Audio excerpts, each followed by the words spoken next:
inspiration. 'Cause I know that you'll do just what you're told. I'll be your harder temptation. 'Cause I know that you'll make it on your own.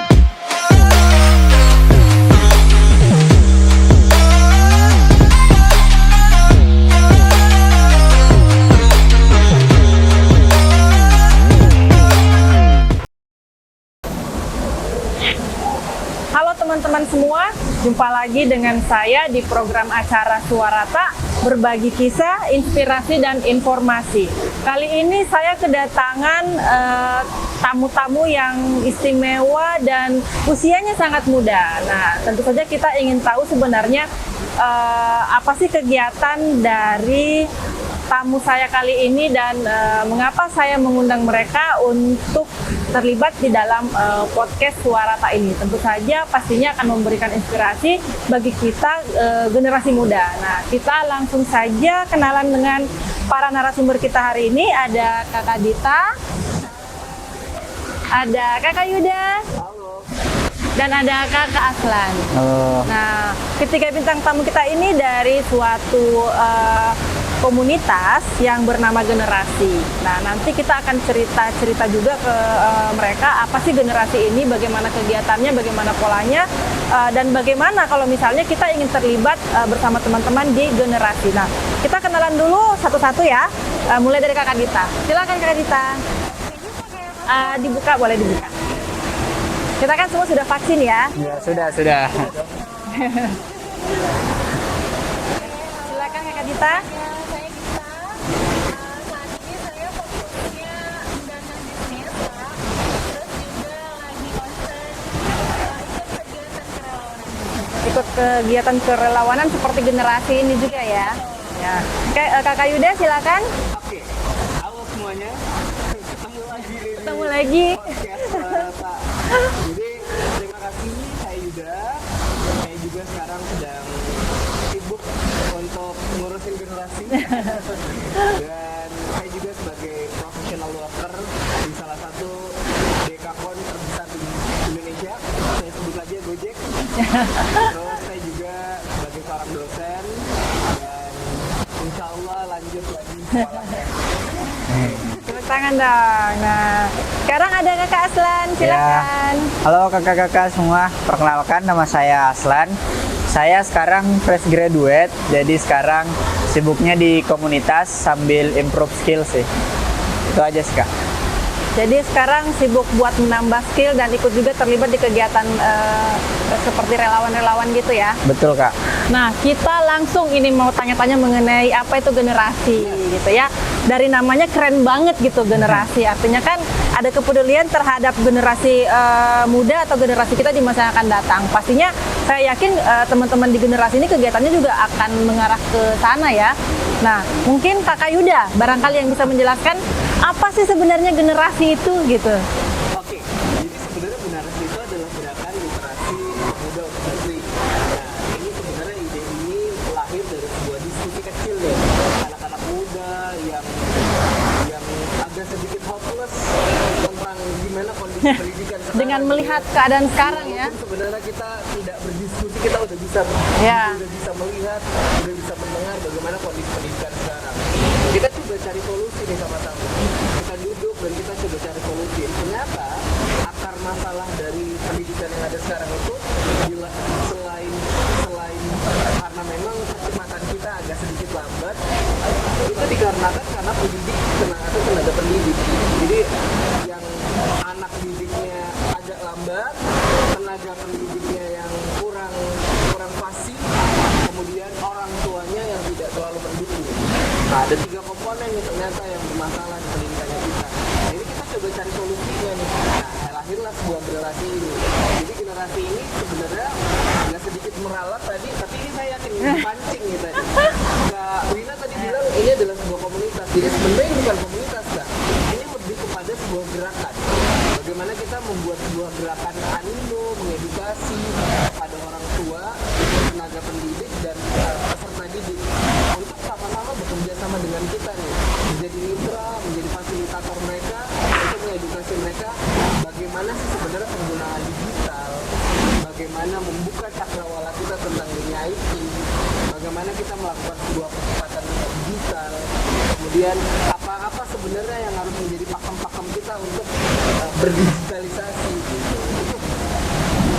Memang sih kalau kita lihat ya, saya terus terang kadang-kadang gemes gitu melihat anak-anak sekarang yang cuma baca judul, misalnya kalau ada berita atau ada informasi yang mereka lihat di media gitu, lalu tidak tahu isinya, tiba-tiba berbicara seolah-olah pengamat ekonomi dadakan gitu ya, pengamat politik dadakan dan pengamat segala-galanya gitu. Saya pikir mungkin disitulah kelemahan kita ya di Indonesia terkait dengan literasi itu sendiri gitu ya. Seperti tadi Kakak Yuda juga sampaikan ya, bukan hanya sekedar kita berbicara misalnya di sekolah gitu, tetapi juga di luar dari itu ternyata banyak unsur yang terkait di dalamnya, termasuk orang tua tentunya. Jadi memang target kita ini ada tiga komponen ya, orang tua, anak didik, sama psikologi. Makanya kita coba untuk membuat generasi ini atau bergerak dengan generasi ini dari background yang berbeda-beda. Jadi volunteernya semua itu kayak Aslan tadi, ini adalah fresh graduate nih. Nah, ini juga punya sederet pengalaman, ada experience yang juga dia bawa untuk ikutan di generasi ini. Sama Kak Dita juga. Kak Dita punya banyak sekali experience, sama Kak Wina juga. Kak Wina ini salah satu. Enggak, saya tidak.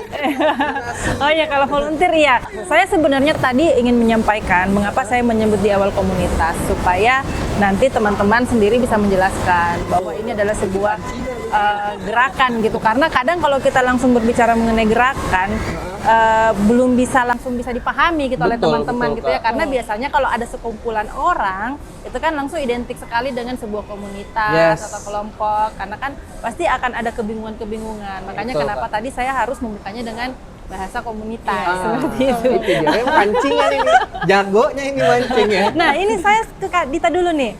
Kenapa tertarik bergabung di generasi? Oke, jadi sebenarnya awalnya ketemu sama Kak Yuda dulu nih di suatu gerakannya beliau juga, gitu, bebas bicara waktu itu. Disebutin. Biar ada juga nih ya. Terus habis itu follow-followan lah sama Kak Yuda. Kebetulan lihat postingan Instagramnya Kak Yuda tentang generasi. Nanya lah ke Kak Yuda, ini generasi tentang apa sih sebenarnya? Ternyata abis dijelasin sama Kak Yuda tentang kita jadi fasilitator nih untuk ngobrol, ngasih tahu tentang literasi digital ke masyarakat luas, terus juga ke tenaga pendidik, adik-adik juga segala macam. Nah, saya tertariknya di situ. Kenapa? Karena seperti yang tadi Kak Wina bilang, jangan sampai kita cuma fokusnya ke clickbait aja. Kita nggak bisa ngelihat nih isinya seperti apa. Nah, kita pengen edukasinya ke situ. Jadi saya tertariknya di situ sih sebenarnya. Nah, kalau Kakak Aslan sendiri? Kalau saya sendiri sih sebenarnya awalnya nggak kenal Kak Yuda, kenal Kak Dita. Jadi emang sebelumnya itu dapat infonya dari teman. Nah, pada saat itu ada link grup WhatsApp.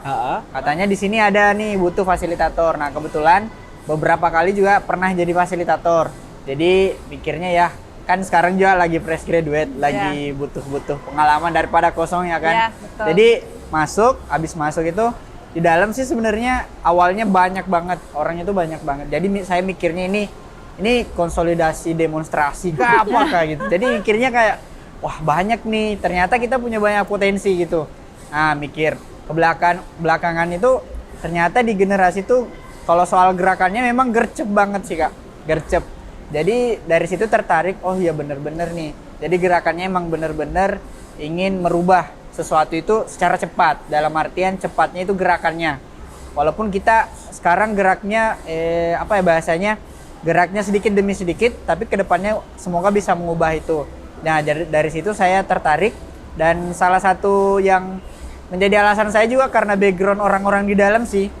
Jadi branding orang-orang di dalam itu udah nggak dipertanyakan lagi lah. Mungkin itu sih Kak, jadi kayak semacam saya butuh feedback dari orang-orang yang berpengalaman. Teman-teman ini kan sudah dengar tadi ya, ada yang memang sudah kenal tapi belum begitu dekat. Nah ada yang memang tidak kenal gitu sama Kakak Yuda, padahal Kakak Yuda ini kan MC kondang ya. Tapi itulah generasi gitu, dimana siapapun bisa bergabung selama memang ingin mewakafkan dirinya, ibaratnya seperti itu ya, untuk membantu teman-teman kita, untuk membantu orang-orang yang memang perlu kita bantu untuk bisa belajar lebih banyak lagi terkait literasi. Karena terus terang memang untuk Indonesia sendiri sangat terlambat sekali ya kita di dunia pendidikan terkait dengan literasi itu sendiri gitu, sangat itu tadi lambat gitu. Lambat dan kadang-kadang membingungkan. Karena memang begitu Kak Wina, kita berpikirnya bahwa garda terdepan harusnya adalah orang tua dan tenaga pendidik. Sementara memang tidak bisa kita pikirin bahwa kualitas dari tenaga pendidiknya kita itu beda-beda. Ada yang di atas, ada yang jauh ke bawah, ada yang di tengah-tengah. Nah ini kita coba untuk minimal. Kita berharap dari timur Indonesia ini kita ada sebuah gerakan nih. Gerakannya adalah bagaimana memahamkan literasi itu, bagaimana mengenal digital itu, bagaimana akhirnya percepatan yang sudah dilakukan sama COVID ini, ya, karena mau nggak mau nih sebenarnya kita udah jalanin, sebenarnya 2 tahun ini kita udah coba jalanin ya. Jadi mau nggak mau kita terima, kita harus menerima itu. Nah sekarang pertanyaannya adalah kita siap nggak? Kita siap nggak dengan percepatan ini? Ada yang ngeluh lah, nggak bisa ini, nggak bisa itu, tapi kan nggak mungkin ya, nggak ada solusi namanya kalau gitu. Nah ini coba kita cari solusi nih. Mumpung kita punya kesempatan, mumpung kita punya fasilitator yang memang backgroundnya udah mumpuni dan semua punya kredibilitasnya yang baik banget dan dibutuhkan sama target kita. Ya, kita go jalan. Dan tentu saja tugas utama juga dari teman-teman generasi sebenarnya bagaimana meningkatkan minat baca gitu dari Benar, Kak. apakah itu anak-anak maupun orang tua sendiri sebenarnya, karena kan mereka adalah role model dari anak-anak di rumah. Karena terus terang Indonesia sendiri kan minat bacanya itu sangat rendah ya. Untuk negara-negara di Asia Tenggara sendiri pun padahal kan kalau kita lihat kita juga sudah tergolong berkembang mengarah kepada negara maju sebenarnya, tetapi minat baca kita sangat rendah. Ini kan masalah sebenarnya. Benar. Nah, bagaimana teman-teman dari generasi melihat ini? Dari Kak Dita dulu. Oke, jadi sekarang kalau bisa dibilang ya teknologi kan maju banget ya Kak.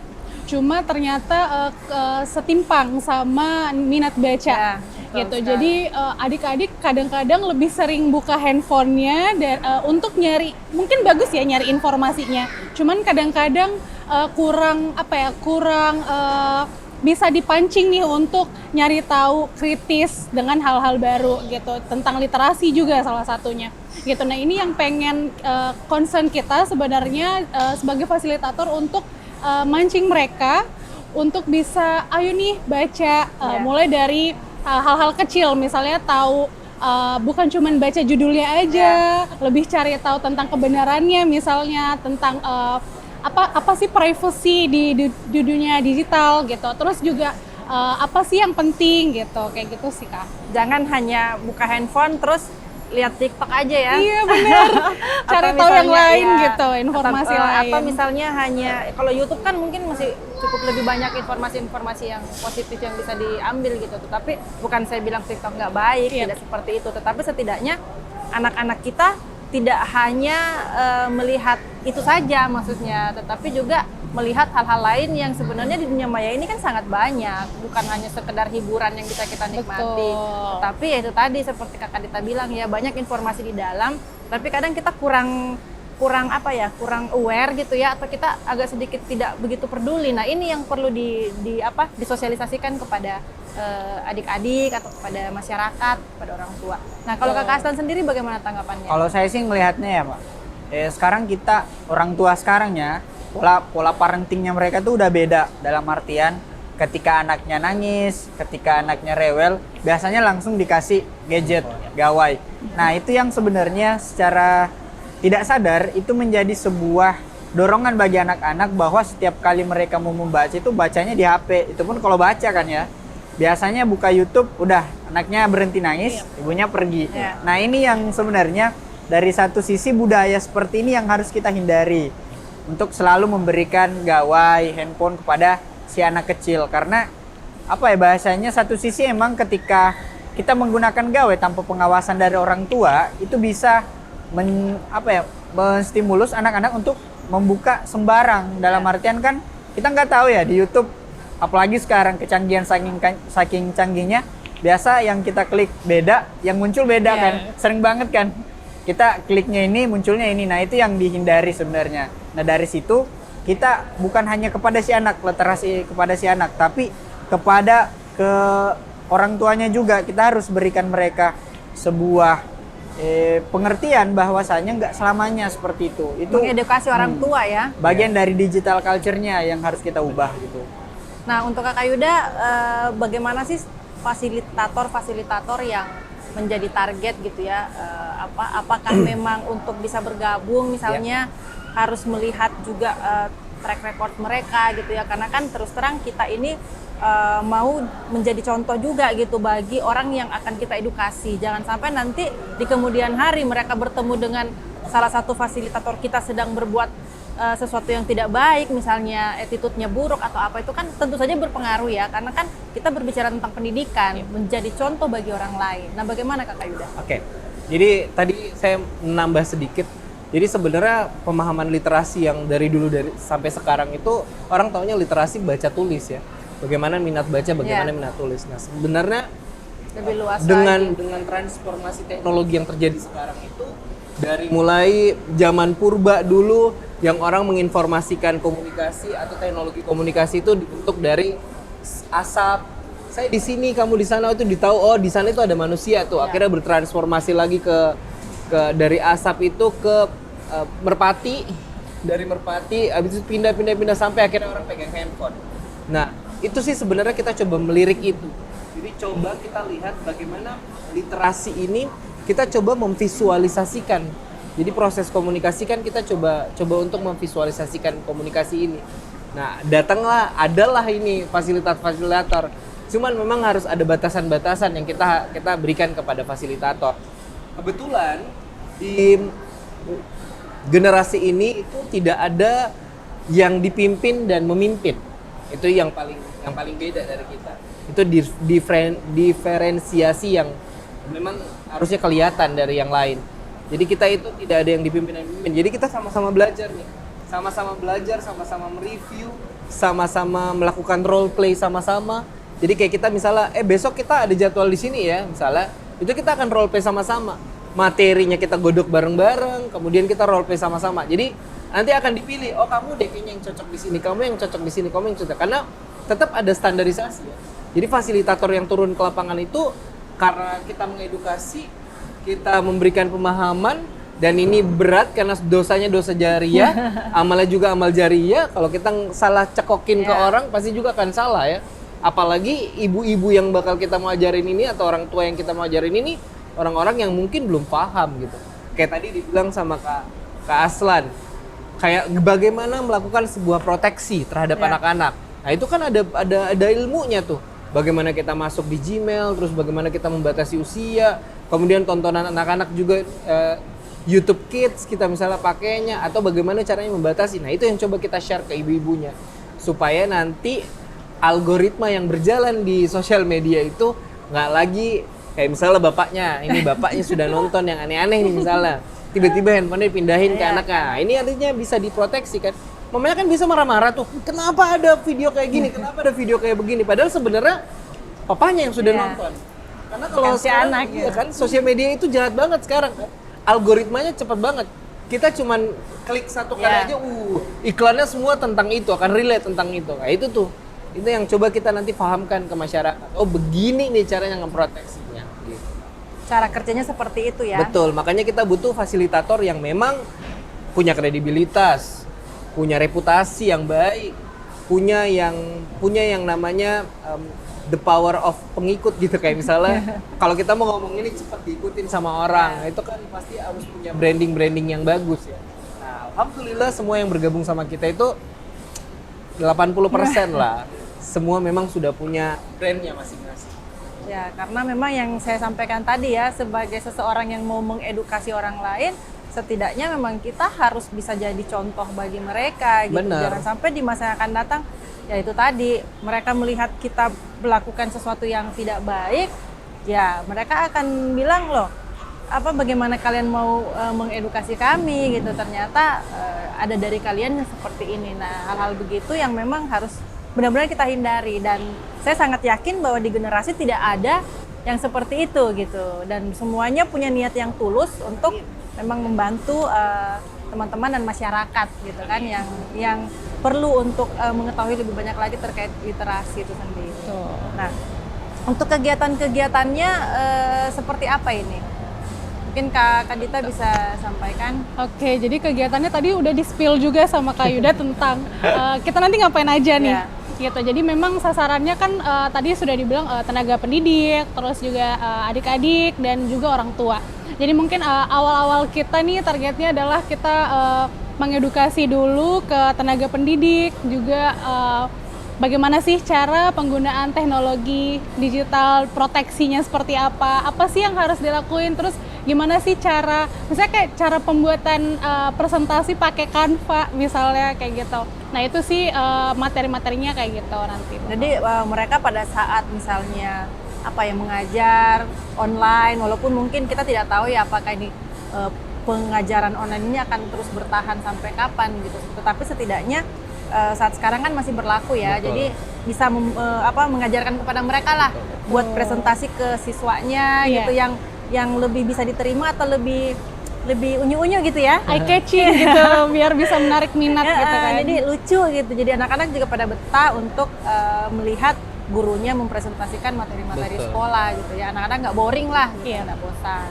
Kalau untuk ini Kak Aswan mungkin bisa jelaskan kalau misalnya kepada orang-orang yang kayak ibu-ibu gitu ya, komunitas ibu-ibu misalnya yang akan kita edukasi, itu kira-kira gambarannya seperti apa? Nah, kalau untuk ibu-ibu sih sebenarnya gambarannya kita ya yang seperti tadi, bagaimana menyadarkan kepada ibu-ibu terkait dengan security digital itu. Jadi lebih ke proteksi, gimana ngajarin mungkin kayak buat Gmail tapi yang khusus untuk anak, atau kita buatkan Gmail anak tapi monitoringnya ada di Gmail ibunya. Nah, mungkin lebih ke arah Mengajari situ. keamanan digital ya buat anak-anak ya. Anak-anak. Jangan sampai mereka asal-asal ngeklik apa gitu, asal buka apa kayak gitu ya. Nah, ini saya mau tanya ke Kakak Yuda. Kenapa memilih nama generasi gitu? Ini kan banyak nama yang bisa diambil. Yes, jadi sebenarnya gini Kak. Nama awalnya itu suara namanya. Serius, ini bukan suara tak ya, tapi namanya suara. Jadi di Discuss tempo hari itu kebetulan kita juga diundang sebagai narasumber ngomongin soal degradasi pendidikan. Nah, akhirnya ngobrol, ada ide. Kita bilang namanya apa ya kira-kira? Namanya apa ya? Oh, masih bingung nih namanya. Oke, nama sementaranya kita suara ya. Tapi akhirnya kita kepikiran suara kayaknya nggak cocok. Pas Yang pulang pertama ke karena rumah sudah ada ya, Suarata. takut dikomplain ya. Takut dikomplain. Setelah kita berpikir-pikir, akhirnya 21 September tepat setelah sholat subuh, saya mendapatkan sebuah ilham.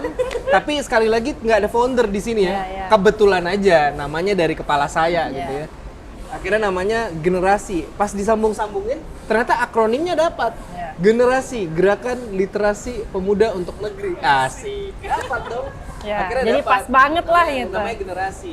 Tapi memang big why-nya kita, alasan paling kuatnya kita adalah beberapa case, beberapa kasus, beberapa yang coba kita research, yang kita coba temukan, ada beberapa temuan itu ternyata memang benar ya. Guru-guru itu harus banget dipahamin soal literasi digital. Kasian banget anak-anaknya. Jadi ini bukan guru-guru semua ya, saya nggak mengeneralisir semua guru ya, tapi guru-guru yang di sekeliling kita nih, circle kita nih. Kebetulan saya dapat banget, ada capture-annya, ada buktinya lah pokoknya. Mereka cuman ngasih buku, ini buku dalam bentuk PDF, di-share ke WhatsApp adik-adik, WhatsApp anak-anak, itu langsung disuruh kerjain tugasnya. Anak belajar Dan nggak sendiri. tanggung-tanggung suruh kerjain tugasnya itu, tolong kerjain tugasnya untuk 2 minggu ke depan. Lah iya, nggak ada penjelasan sama sekali. Ini kan kasihan nih. Ini karena apa? Karena proses literasi digitalnya tidak berjalan dengan baik. Akhirnya Padahal anak-anak larinya lagi ke orang tua juga ya, Betul. sementara orang tua sama orang juga. tua sama juga. Jadi mental-mental nih ceritanya. Makanya targetnya 3 itu tadi Betul, gitu. targetnya jadi segitiga ini nih. Ada orang tuanya, ada adik tenaga pendidiknya, ada anak didiknya. Jadi 3 ini berputar nih, jadi segitiga bermuda. segitiga bermuda ini berputar. Nah kalau kita nggak ada di sini, makanya generasi ada di tengah-tengah. Jadi gitu Kak Wina. Jadi memang generasi ini lahir dari yang itu tadi, kamar mandi. Kepikiran ting, akhirnya share di grup nih. Guys, gimana kalau generasi namanya? Tapi itu usulan ya, sekali lagi itu usulan. Generasi namanya, oh cocok nih generasi Gerakan Literasi Pemuda untuk Negeri. Oke. Ajar deh kalau gitu. Makanya tadi dibilang sama Kak Aslan, ini generasi cepet banget. Generasi setelah ada namanya, kita langsung bikin sosial medianya, kita bikin identitasnya. Jadi ada atribut-atribut yang kita bikin. Jalannya bisa lancar ya. Jalannya alhamdulillah bisa lancar, karena mungkin tujuannya memang baik. Gitu. Walaupun banyak kesibukan juga Banyak gitu. kesibukan. Bukan hanya 1-2 ya, teman-teman juga punya kesibukan, tetapi ya itu saya sampaikan tadi masih bisa mewakafkan dirinya gitu buat masyarakat gitu. Nah, saya mau tanya lagi nih mengenai apa sih harapan dari teman-teman semuanya juga gitu ya kepada pemerintah gitu terkait masalah literasi itu sendiri. Termasuk mungkin apakah ada ruang bagi pemerintah untuk bisa ikut mendukung atau mensupport gerakan dari generasi ini. Silahkan, siapa yang mau menjawab? Saya dulu kali ya. Oke. Jadi sebenarnya generasi ini kita desain untuk jadi mitra sih. Jadi kalau kita bilang kita jadi pilotnya pasti susah ya. Nggak mungkin kita jadi pilotnya. Ya kita minimal jadi co-pilotnya lah. Jadi kita jadi co-pilot pemerintah. Kita jadi mitra pemerintah. Karena sebenarnya Kominfo juga sudah sekarang lagi gencar-gencarnya untuk melakukan sebuah gerakan literasi ya. Betul. Tapi menurut kita nih yang belum banyak ilmu ini, apa yang sudah dilakukan sama Kominfo itu bagus banget. Cuman belum ke lini bawahnya. Grassroots belum. Belum sampai di perut-perut buminya nih ceritanya. Belum ibu pertiwinya belum ketemu nih ceritanya. Nah, ini nih. Makanya kita bergerak masif ke bawah. Kita butuh banget namanya support dari pemerintah, khususnya buat Kemenkominfo. Karena mereka juga sudah punya program yang sama. Punya program yang sama banget ya. Ada 4 pilar. Iya. Yang dicanangkan sama Kemenkominfo. Mulai dari digital etik, kemudian ada digital culture, digital skill ya, kemudian digital security atau digital digital safety. Itu semua 4 juga yang menjadi dasar kita untuk bergerak. Bagaimana kita pahamkan ini, bagaimana kita pahamkan ini, bagaimana kita pahamkan ini. Nah, itu sebenarnya bisa lah kita dikawinkan sama-sama. Karena satu visi. Bisa satu visi. Bagaimana Kak Kaslan? Oke, sebenarnya selain bantuan dari Kemenkominfo, kita juga butuh bantuan dari Bapak Wali Kota itu sendiri. Terlebih kita base-nya kan di Makassar. Dalam artian ya tentu dukungan dari pemerintah sekitar itu yang menjadi pendorong juga bagi kita sekalian, semangat bagi kita. Dalam artian kita di sini cuma memperlihatkan, kembali kita mengembalikannya ke pemerintah. Ini loh ada begini, kita punya program, kita mau membantu pemerintah untuk membuat ini. Kita ingin mengedukasi masyarakat, kami cuma butuh bantuan didorong ataupun disupport sebagaimana mestinya. Nah, kita akan kembalikan ke pemerintah, apakah ada follow up dari pemerintah, baik itu dari segi regulasi kah, atau apakah untuk memberi pelatihan mungkin kepada ibu-ibunya yang telah awalnya kita latih, mungkin seperti itu Kak. Karena ini pasti akan terkait juga dengan wawasan dari orang tua misalnya ya, dengan semakin naiknya tingkat pendidikan, pastinya kan juga bisa mengangkat derajat keluarga atau misalnya setidaknya untuk mengurangi kemiskinan ya, pasti larinya akan ke situ juga gitu. Dengan semakin cerdasnya seseorang kan otomatis kan dia punya sesuatu yang untuk dia tingkatkan, seperti yang disampaikan tadi bahwa salah satu pilar adalah kecakapan digital. Nah, dengan cakap digital kan pastinya ada kemampuan-kemampuan yang bisa diasah untuk bisa menghasilkan sesuatu gitu, untuk meningkatkan taraf hidup tadi itu. Nah, ini terakhir ya sebelum kita closing, pertanyaan buat kakak-kakak semuanya. Apa yang ingin disampaikan kepada teman-teman Suarata yang akan menyaksikan tayangan ini terkait dengan literasi digital? Silakan dari Kakak Aslan. Kalau saya pribadi cuma ingin menghimbau ke teman-teman, jempol teman-teman itu sekarang jadi kontrol bagi diri teman-teman. Apa yang kita like, apa yang kita komen hari ini itu menjadi sebuah penentu bagaimana kita ke depannya. Bisa jadi karena satu jempol kita banyak orang di luar sana yang tidak bisa berpendidikan. Bisa jadi karena satu jempol kita banyak orang yang mentalnya down. Jadi lebih bijaklah dalam berliterasi digital. Dalam artian bukan hanya sekedar tahu tentang digital, tapi kita juga harus memperhatikan bagaimana keamanan dari berdigital itu. Mungkin itu kalau dari saya. Kakak Dita, silakan. Kalau saya sebenarnya gini, kita mungkin saya ngambilnya ke anak-anak muda nih. Jadi peran-peran kita sebagai generasi muda juga turut ambil andil untuk mengedukasi di sekeliling kita nih. Misalnya ada orang tua, ada adik, ada tenaga pendidik juga yang mungkin kurang aware terhadap literasi atau digital itu sendiri gitu. Jadi peran kita juga gimana sih cara kita mengedukasi ke ke warga sekitar di sekeliling kita gitu untuk berhati-hati terhadap penggunaan digital itu sendiri. Ya. Kakak Yuda, silakan. Yes, saya cuma mau bilang sama teman-teman semua, teman-teman Suarata, kalau kita sekarang itu paling bijak menjadi good netizen, jangan jadi bad netizen. Jangan cuma jadi pengkritik, jangan cuma jadi cuman bisa duduk, cuman bisa ketawa melihat konten orang, atau cuman bisa jadi penikmat saja. Tapi bagaimana caranya kita bisa bergerak mengambil andil untuk pergerakan yang cepat banget ini. Karena sekali lagi pemerintah sudah mengumumkan bahwa officially 2022 itu sudah menjadi endemi.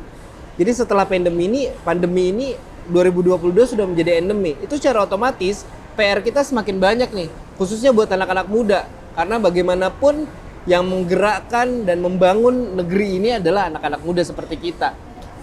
That's why generasi hadir untuk menyelamatkan generasi-generasi selanjutnya. Kita bukan Superman sekali lagi, tapi minimal kita bisa menjadi super team yang akhirnya nanti bisa menyelamatkan generasi-generasi bangsa kita. Bergabung bersama kita. Nah itu tadi pesan dari ketiganya ya, dari Kakak Aslan, Kakak Yuda, dan Kakak Dita. Semoga menjadi inspirasi juga bagi teman-teman Suarata dan bermanfaat bagi kita semua. Terima kasih atas kehadirannya. Terima kasih. Sampai jumpa di lapangan ya. Untuk bisa bersaing di masa depan, tentu saja kita harus selalu meningkatkan kualitas diri kita. Salah satunya adalah dengan meningkatkan literasi, khususnya literasi digital. Dan sebagai anak muda, kita harus selalu bisa mendukung apa yang menjadi program dari pemerintah tentunya untuk kebaikan diri kita sendiri. Kalau bukan kita, siapa lagi?